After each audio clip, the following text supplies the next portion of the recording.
The story of Gandhi's funeral is a story not only of immense crowds, but of the tremendous influence the Mahatma had over his countrymen. People of every walk of life are seen assembling for the funeral, and they came in their hundreds of thousands.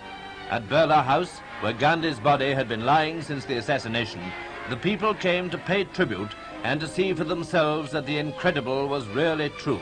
Gandhi had been murdered.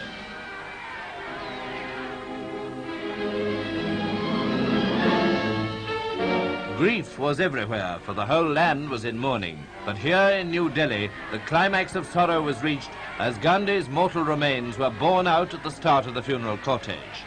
Lancers were among the 4,000 troops taking part as escorts, and to keep clear the 5.5-mile route to the Raj Ghat on the bank of the Jamna River. Following the bier and flanking the route were something over 1 million people, certainly an enormous crowd.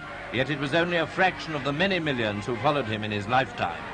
On the bier were Pandit Nehru, Sardar Patel, Sardar Baldev Singh and Acharya Kripalani. Lord and Lady Mountbatten with their daughters came on foot with sorrowing Indian friends to add their tributes. They reached the Ghat before the cortege arrived, for the procession, surrounded and accompanied by so vast a throng, took hours to make the journey.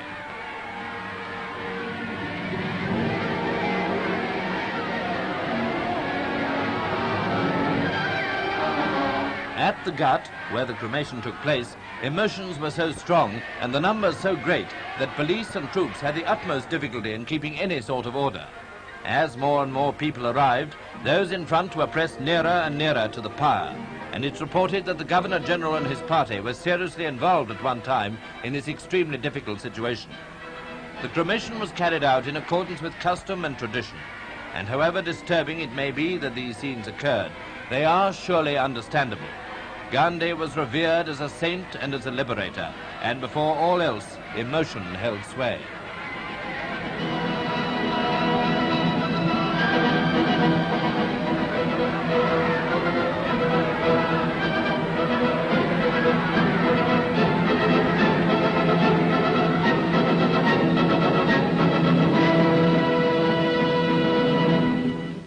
Afterwards, the scene gave place to one of simple mourning, as people came to pay their last personal tributes. It was a scene of great pathos, and it portrays, better than words could do, the place Gandhi held in the hearts of Indians.